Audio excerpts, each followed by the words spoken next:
লক্ষ্য করে দেখবেন অনেক সময় মানুষ তার শৈশবে বা যৌবনে অনেক কিছু খেতে চায় না। তার সামনে সেই সমস্ত সুস্বাদু ও পুষ্টিকর খাদ্য রেখে দিলেও সেগুলিতে সে তৃপ্ত হয় না। আর সেই মানুষটি যখন বৃদ্ধ হয় তখন সেই একই খাদ্য তার সামনে পরিবেশন করলেও সে সেটা ভোজন করতে পারে না, কারণ তার ভঙ্গুর স্বাস্থ্য তাকে সেটা করতে দেয় না। এটাই হচ্ছে জীবনের পরিহাস, যে আমরা আমাদের জীবনে যা পাই তা চাই না, আর যা চাই তা পাই না। আপনারও কি জীবনে এরকম কোনো অভিজ্ঞতা হয়েছে?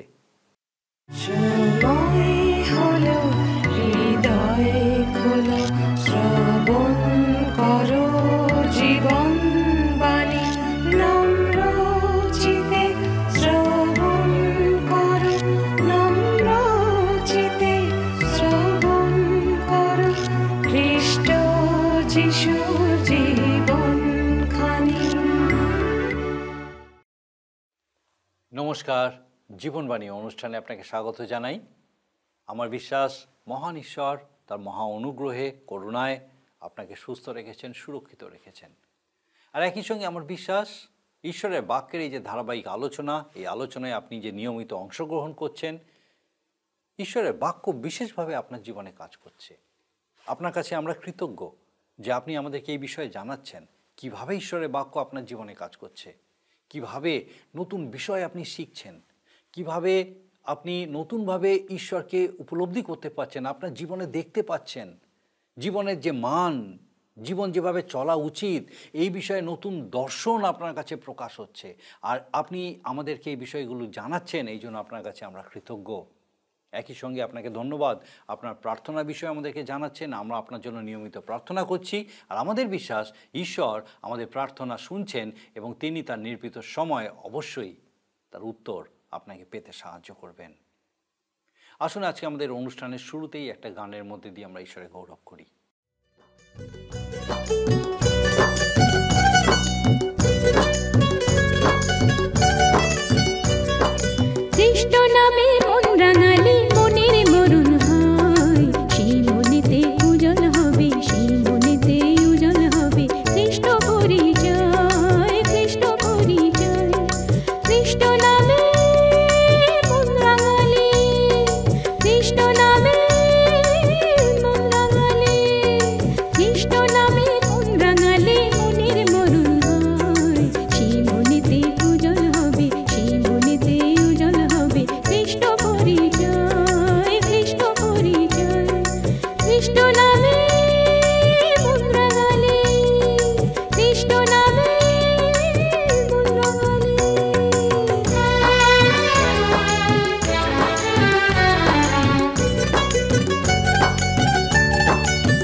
আমরা ধারাবাহিকভাবে বাইবেলের বিভিন্ন পুস্তকগুলি অধ্যয়ন করে থাকি এবং বর্তমানে আমরা বাইবেলের পুরাতন নিয়মের উপদেশক পুস্তকটি থেকে আলোচনা করছি।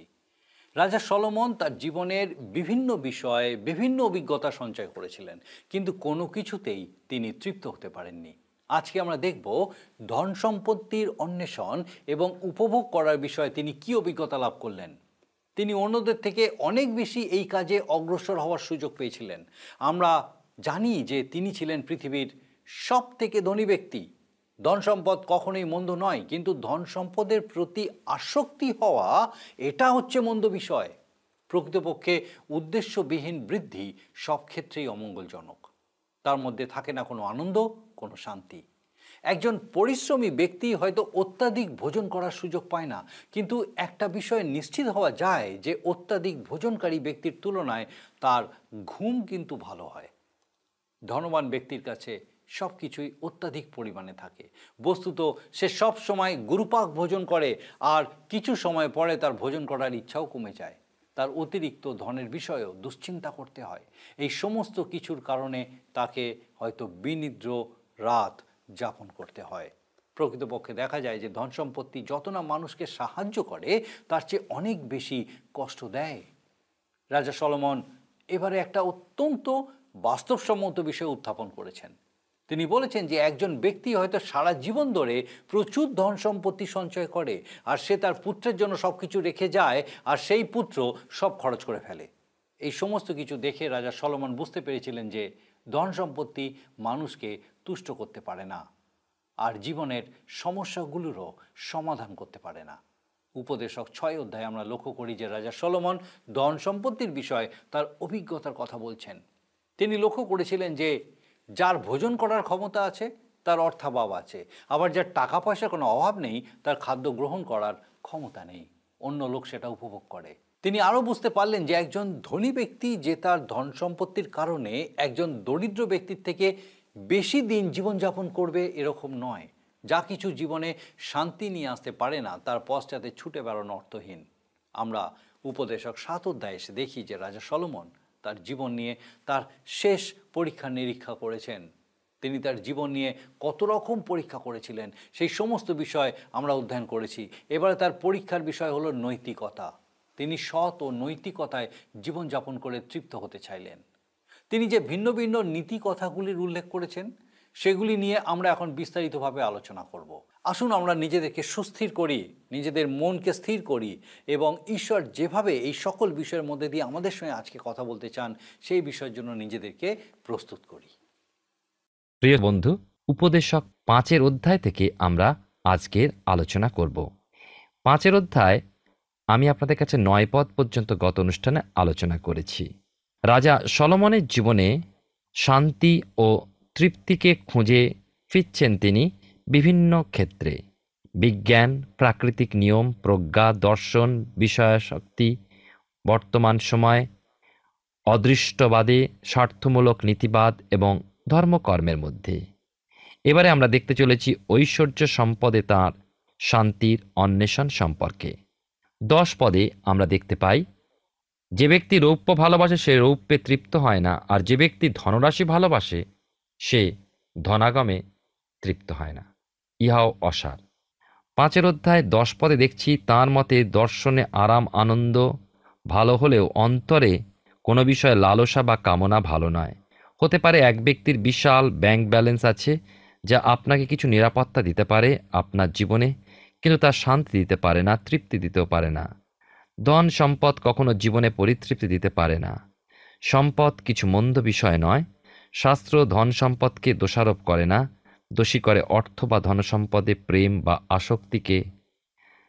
ধনাসক্তিকে সকল মন্দের এক মূল হিসাবে 1 তিমথিও তার 6 অধ্যায় 10 পদে বলা হয়েছে। আপনি কৃপণকে ধরুন আর অপব্যয়ীকেই ধরুন, উভয় ভুল করে অপরাধ।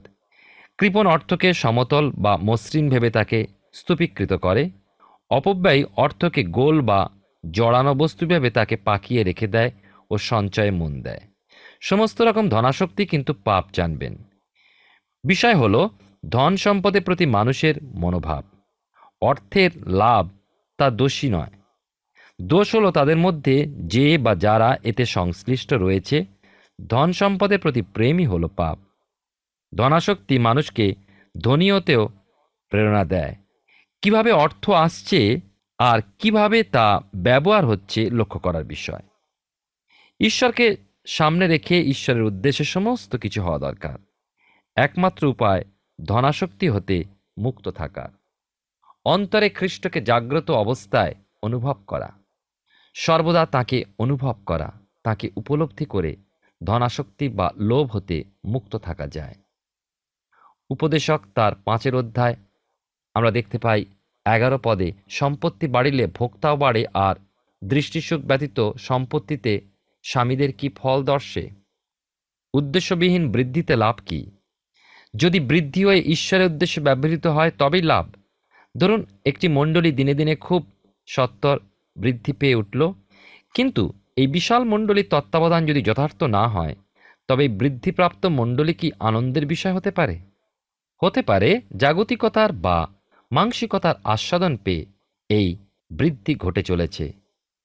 কিন্তু প্রকৃত খ্রিস্টান হওয়া কষ্টের পথ, জাগতিকতা ও মাংসিকতা পরিত্যাগের পথ। সেক্ষেত্রে খুব অল্প পরিমাণ মানুষই খ্রিস্টের পথ অনুসরণ করে, আর মণ্ডলীয় সত্যর বিশাল আকার ধারণ করতে পারে না। তাই মণ্ডলীর বৃদ্ধি পালকের এক চিন্তার বিষয়, আর এই চিন্তা মণ্ডলী তত্ত্বাবধানের বিষয়। লক্ষ্য রাখার বিষয় হল বৃদ্ধি যেন খ্রিস্টের উদ্দেশ্যে হয়, খ্রিস্ট কেন্দ্রিক হয়। উপদেশক তার 5 অধ্যায় থেকে আলোচনা করছি। 12 পদে লেখা আছে, শ্রমজীবী অধিক বা অল্প আহার করুক, নিদ্রা তাহার মিষ্ট লাগে, কিন্তু ধনবানের পূর্ণতা তাহাকে নিদ্রা যাইতে দেয় না। পরিশ্রমী ব্যক্তি ঠিক অতি ভোজন করে না, যা ভোজন করে তা তার শরীর পরিপাক করে। কিন্তু উদর সর্বস্ব ব্যক্তি অতি ভোজন করে এবং তদনুযায়ী পরিশ্রম তার হয় না, যার দরুন সে অলস জীবন যাপন করে, কেননা অতি বা গুরু ভোজনের ফলে সে অধিক নিদ্রা যায়। অতিরিক্ত ভোজনের জন্য সে ক্লান্তি বোধ করে। যে ধনী সে তার ধনের বিষয়ে চিন্তিত হয়। যেখানে ধন সেখানে মন, একথা ঐশ্বর্যশালী ব্যক্তির ক্ষেত্রে কত না সত্য। তাই কি লাভ অতিরিক্ত ধনে? ঈশ্বরের ধন্যবাদ হোক, তিনি আমাকে অধিক ধনী করেননি। 5 অধ্যায় 13 পদে আপনি লক্ষ্য করে দেখবেন এই অংশে যে বহু ক্ষেত্রে একজন ধনবান অপেক্ষা দরিদ্র সুখী। কেন? ধন সম্পদ মানুষকে চিন্তিত, উদ্বিগ্ন করে তোলে, আবার আরও ধনের পিপাসা বৃদ্ধি করে। কিছুতেই তার যেন তার তৃপ্তি হয় না। বাস্তবিকই ধন সম্পদ অধিকাংশ লোকের আঘাতের কারণ। যাই হোক, প্রেরিত পৌল তিনি বলেছেন বাইবেলের নতুন নিয়মে, তিনি উপচয় ভোগ করতেও জানেন, আবার অবনত হতেও জানেন। এই উভয় অবস্থায় তিনি ঈশ্বরেতে সহ্য করতে সমর্থ ছিলেন। ঈশ্বর যখন যেমন পরিস্থিতির মধ্যে দিয়ে নিয়ে চলেন, খ্রিস্টের নামে, খ্রিস্টেরই উদ্দেশ্যে প্রকৃত খ্রিস্টান তা গ্রহণ করবে। 14 পদে তিনি বলছেন, আর দুর্ঘটনায় সেই ধনের ক্ষয় হয় এবং পুত্রের জন্ম দিলে তাহার হস্তে কিছু নাই। তিনি বলছেন, লোকে পরিশ্রম করে, ভবিষ্যতের জন্য সঞ্চয় করে, উপার্জিত সকল বিষয় সন্তানদের জন্য রেখে তাকে পৃথিবী ছেড়ে চলে যেতে হয়। সন্তান সে সকল ব্যয় করে, কিন্তু আজ মানুষ বেশ জ্ঞান ব্যবহার করতে শিখেছে। তারা প্রত্যক্ষ বা সরাসরি তাদের সন্তানদেরকে অর্থ প্রদান করে যায় না, কিন্তু বিভিন্ন ট্রাস্টের মধ্যে দিয়ে কিছু কিছু করে অর্থ পরিবারের ভবিষ্যতের জন্য সন্তানের হাতে পৌঁছাবার ব্যবস্থা করে রেখে যায়। আমরা এবারে আসব 6 অধ্যায়। 6 অধ্যায় আমরা 1 এবং 2 পদে দেখি, সূর্যের নিচে আমি একটা অনিষ্টের বিষয় দেখিয়াছি, তাহা মনুষ্যদের পক্ষে ভারী। ঈশ্বর কোনো ব্যক্তিকে এত ধন সম্পত্তি ও গৌরব দেন যে অভীষ্ট বস্তু সকলের মধ্যে তাহার প্রাণের জন্য কিছুই অনটন থাকে না, তথাচ ঈশ্বর তা ভোগ করিবার ক্ষমতা তাহাকে দেন না। কিন্তু অপর লোক তাহা ভোগ করে, ইহা অসার ও অনিষ্টকর ব্যাধি। আমরা দেখি যে আশ্চর্য বিষয় যে প্রচুর ধন সম্পত্তি গৌরব লাভ করেও অভীষ্ট বস্তু যা তার প্রাণের আকাঙ্ক্ষিত বিষয় সে সকলের অভাব না থাকলেও, ঈশ্বরতে তার ভোগের অনুমোদন না থাকলে ধনী ব্যক্তি সে সকল ভোগ করতে পারে না। এ হলো আরও এক অসারতার অনিষ্টকর ব্যাধি। আমার এক বন্ধু একদিন আমাকে বলেছিলেন, এক রেস্তোরাঁয় যখন সে খেতে বসেছিল, সেই সময় অর্থাৎ দ্বীপ্রাহরিক অর্থাৎ দুপুরের ভোজনের সময় তার চোখে পড়েছিল একজন ধনী ব্যক্তি কত সামান্য আহার্য বিষয় নিয়ে ভোজনে বসেছেন, অথচ সেই সময় ওই রেস্তোরাঁর খাদ্য পরিবেশনকারী পরিচারক অর্থাৎ ওয়েটার খুব দামি ফলের রস পান করে চলেছিল। ওই ধনী ব্যক্তির তা পান করার ক্ষমতা থাকলেও তিনি তা পান করতে পারেননি। তার বিশাল ব্যালেন্স থাকলেও ব্যাংকে এক্ষেত্রে লাভজনক নয়। অপরপক্ষে ওয়েটার এক সাধারণ ব্যক্তি হয়েও ওই রেস্তোরাঁর কর্মী হওয়ার দরুন সহজেই ওই ফলের রস পানে সমর্থ হয়েছিল। চাই ক্ষুধা, চাই হজমের শক্তি। প্রচুর অর্থ থেকেও এগুলো একজন মানুষের নাও থাকতে পারে। প্রচুর অর্থবান হয়েও সুস্বাস্থ্য না থেকে লাভ নেই। তাই সলোমন বলছেন, তথাচ ঈশ্বর তাহা ভোগ করিবার ক্ষমতা তাহাকে দেন না, কিন্তু অপর লোক তাহা ভোগ করে। উপদেশক তার 6 অধ্যায় 3 পদে লেখা আছে, এরপরে, কোনো ব্যক্তি যদি 100 পুত্রের জন্ম দিয়া অনেক বৎসর বাঁচিয়া দীর্ঘজীবী হয়, কিন্তু তাহার প্রাণ যদি মঙ্গলে তৃপ্ত না হয় এবং তাহার কবরও যদি না হয়, তবে আমি বলি তা হইতে বরং গর্ভস্রাবও ভালো, কেন তা বাষ্পবৎ আইসে ও অন্ধকারে চলিয়া যায়। লক্ষ্য করুন, এই অংশে বিশেষ করে আমরা দেখতে পেলাম, যে অংশটি পাঠ করলাম, যে একজন ধনী ব্যক্তি একদিনে 3 বার পূর্ণ আহার করতে পারে। এক সময় বা একবার ঘুমাতে একটা বিছানাই দরকার হয় তার। একজন গরিব মানুষ হতে সে যে অধিক দিন জীবিত থাকবে এমন নিশ্চয়তা কিছু নেই। হতে পারে তার অসুস্থতা বশত কতজন ডাক্তারেরও চিকিৎসাধীন তাকে থাকতে হয়। এ সমস্ত সত্ত্বেও মৃত্যুতে সে কিছুই সঙ্গে নিয়ে যেতে পারে না। মৃতদেহ আবৃত করার যে চাদরখানি, তার তো কোনো পকেট থাকে না। ইয়োব একজন ধনবান ব্যক্তি ছিলেন, যিনি বলেছিলেন, মাতার গর্ভ হতে উলঙ্গ এসেছেন আর উলঙ্গও ফিরে যাবেন। জীবনের সুখ আনয়নে অসমর্থ এবং যার জীবনে কোনো মূল্য নেই, এমন বিষয় অনুসরণ করে জীবন রক্ষার প্রচেষ্টা যেন শূন্যতার নামান্তর। এতে কোনোই ফল দর্শায় না।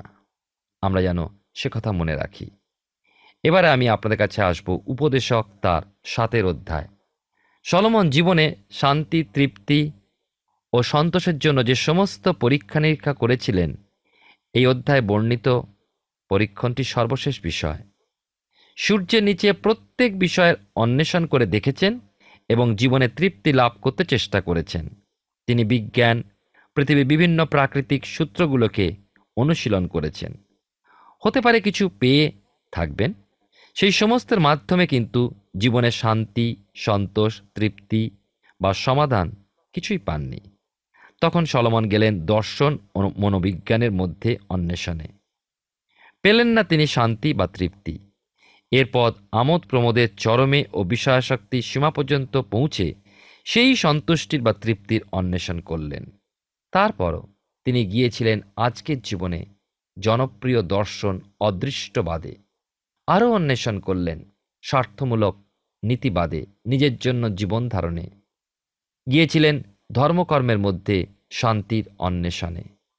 কোনো ধর্মই তাকে দিতে পারেনি সেই পরিতৃপ্তি। কেন? কারণ একমাত্র খ্রিস্ট যিশুই পারেন মানব হৃদয়ে শান্তি ও তৃপ্তি দান করতে। ধন সম্পদ যার অন্বেষণ সলোমন করেছিলেন জীবনে তৃপ্তি লাভের জন্য, তা অপর এক বিষয়, ঈশ্বরের পথে যা এক অন্তরায়। সলোমনের তো প্রচুর ধন সম্পদ ছিলই। পৃথিবীতে সর্বাপেক্ষা ঐশ্বর্যশালী ব্যক্তি এই সলোমন তখনকার দিনে। কিন্তু তিনিও সিদ্ধান্তে উপনীত হলেন যে ধনরাশি মানব জীবনে পূর্ণ পরিতৃপ্তি দিতে অক্ষম। আসুন আমরা তার শেষ জীবনের শেষ পরীক্ষা দেখি নৈতিকতা সম্বন্ধীয়। আজকের দিনে নীতিবান এক ব্যক্তিকে আমরা বলে থাকি উত্তম কার্যকারী। তারা মুক্ত জীবনে আগ্রহী। বহির্জগতে কত লোক সমাবেশ, তারা মেলামেশা করে। তাদের সন্তানেরা নগরের নামী বিদ্যালয়ে পড়াশোনা করে। আর আমরা দেখি তাদের বিভিন্ন ধরনের বিষয়, তারা শাস্ত্রের নিগূঢ়তত্ত্ব ব্যতি রেখে সাধারণ বিষয়গুলি জানলেও একথা ভালোভাবেই জানেন যে বাইবেল শিক্ষা প্রদান করলে তার এই প্রচারকের কাজ হতে তাকে বরখাস্ত করা হবে। এ হলো সলোমনের নৈতিকতার অন্বেষণের মাধ্যমে প্রাপ্ত উত্তম কার্যকারীদের প্রকৃতি। সলোমন এদের মধ্যে জীবনের তৃপ্তি খুঁজে পেতে চেয়েছিলেন। 7 অধ্যায় 1 পদে লেখা আছে, উৎকৃষ্ট তৈল অপেক্ষা সুখ্যাতি ভালো এবং জন্মদিন অপেক্ষা মরণদিন ভালো। কথাটা বাস্তবিকই সত্য। এই বিবৃতিতে কিছুই ভুল নেই। একজন ব্যক্তির পক্ষে প্রতিবেশী ও তার পরিচিত লোকেরা বলে তিনি একজন ভালো লোক। কারো কোনো ব্যাপারে তিনি মাথা ঘামাতেন না। ধর্ম বা রাজনীতি বা অন্য কোনো পরিস্থিতি সম্পর্কে তিনি কোনো আলোচনা বা বৈঠকে বসেননি। কারো সঙ্গে তার কোনো শত্রুতা ছিল না। একজন সম্মানীয় ব্যক্তি, সকলের সঙ্গে হাসি খুশি মুখে থেকেছেন। বিভিন্ন সংস্থা তার যোগাযোগ ছিল, দান ধ্যানও ছিল। একদিন ভদ্রলোক মারা গেলেন। তার অন্ত্যেষ্টিতে তাঁর সম্পর্কে পুরোহিত ভালো কথাগুলো বললেন, যেন স্বর্গরাজ্য তাকে চালিয়ে দেওয়ার এক উদ্যম বই, আর কিছুই নয়। সলোমন কি বুঝেছেন?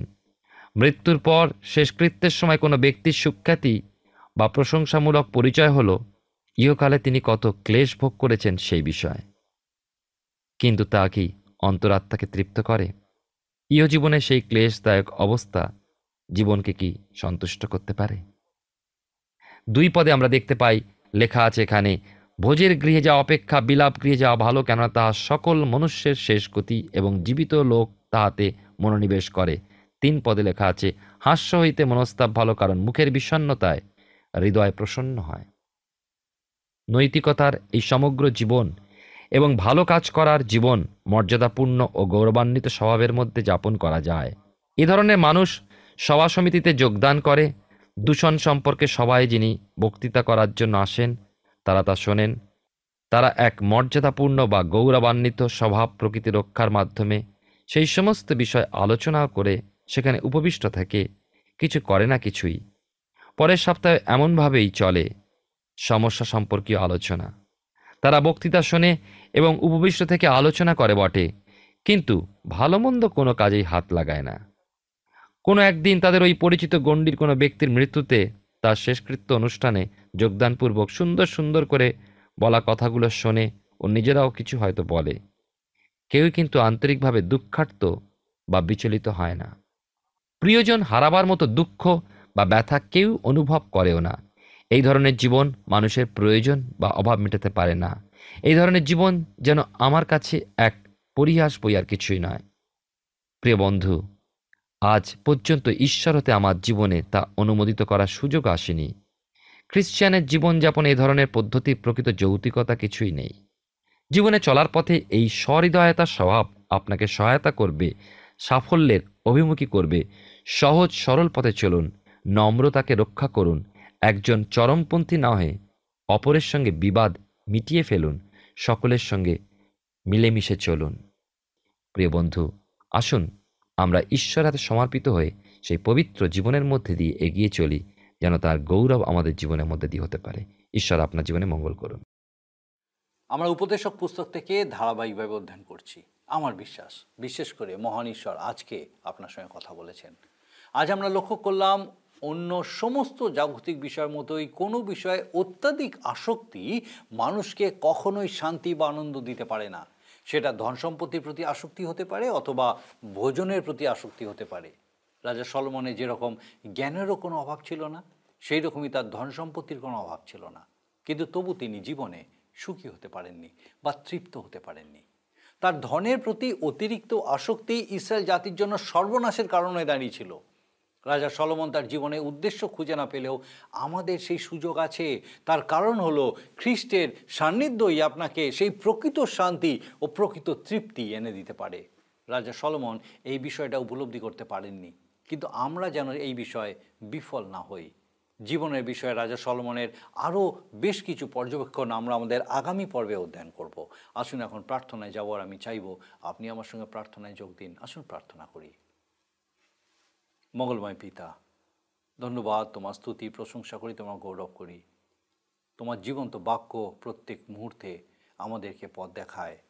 ধন্যবাদ দিয়ে আজকে আমাদের প্রত্যেক দর্শক বন্ধুর জন্য, যাদের সঙ্গে তুমি এই জীবন্ত সত্য আজকে শেয়ার করলে। ও প্রভু, কিভাবে জীবনের তৃপ্তি আনন্দ লাভ করা যেতে পারে, সুখী হওয়া যেতে পারে। ও প্রভু, তোমার পবিত্র পরাক্রমে আমাদের প্রত্যেক দর্শক বন্ধুকে এই সত্যে বেড়ে উঠতে দাও যে তোমার সান্নিধ্যই হচ্ছে সেই একমাত্র উপায়। তোমার সান্নিধ্য, তোমার সহভাগিতা, তোমাতে স্থির থাকা, জীবনে তোমাতে সমর্পিত হওয়া, পিতাগো, এইগুলিই হচ্ছে সেই একমাত্র পথ, যে পথে আমরা সেই মানব বুদ্ধির অতীত শান্তি আনন্দে পূর্ণ হতে পারি। জীবনে যে কোনো পরিস্থিতি আসুক না কেন, চরম কঠিনতা, প্রতিকূলতা, হতাশা, নিরাশার মধ্যেও পিতাগো, তোমার শান্তি আনন্দে পূর্ণ থাকা যায় যখন আমরা তোমার দিকে বিশ্বাসে স্থির থাকি, তোমার দিকে দৃষ্টি স্থির রাখতে পারি। প্রভু, আমাদের প্রত্যেক দর্শক বন্ধুকে ব্যক্তিগতভাবে, পারিবারিকভাবে এই সত্য উপলব্ধি করে তোমাতে স্থির হতে সাহায্য করো। তোমার অনুগ্রহ পূর্ণ করো, তাদের সকল ভার নাও। তোমার যিশু নামে ভিক্ষা দয়া করে শ্রবণ ও গ্রহণ করো। আমেন। ঈশ্বরের ধন্যবাদ দিই যে আমাদের জন্য সেই চরম আনন্দ, শান্তি, যা সমস্ত মানব বুদ্ধির অতীত, আমাদের জন্য তিনি রেখেছেন।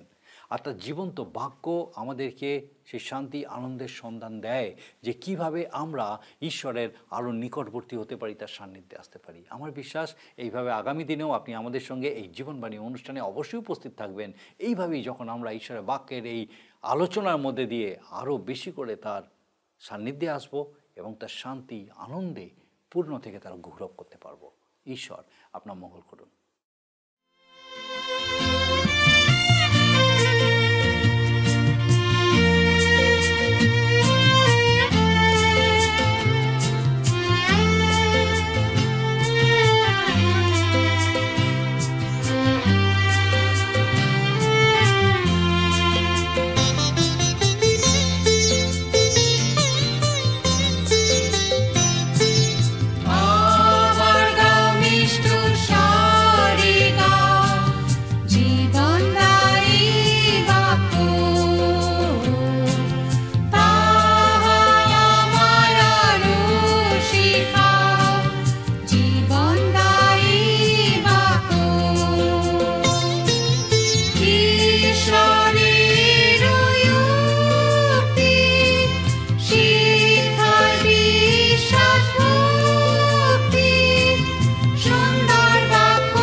যিশু পরিত্রাতা,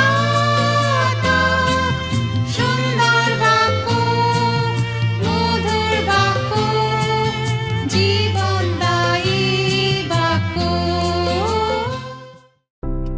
প্রিয় বন্ধু, আসুন আমরা আজকের প্রশ্ন উত্তরে আসি।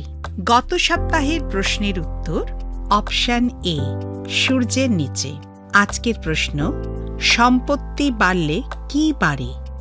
অপশন এ, অতিথি, বি, খরচ, সি, ভোক্তা, ডি, আমানত। প্রিয় বন্ধু, এই প্রশ্নের উত্তর আগামীকাল সন্ধ্যা 6টার মধ্যে option A, B, C, D সহকারে আপনার নাম ও সম্পূর্ণ ঠিকানা সহ 9433497235 এই নম্বরে SMS বা হোয়াটসঅ্যাপে পাঠাবেন। যদি আপনার এই অনুষ্ঠান ভালো লেগে থাকে তাহলে এই নম্বরে একটি মিসড কল করুন, তাহলে আপনি পরের বারের বিজয়ী হতে পারেন।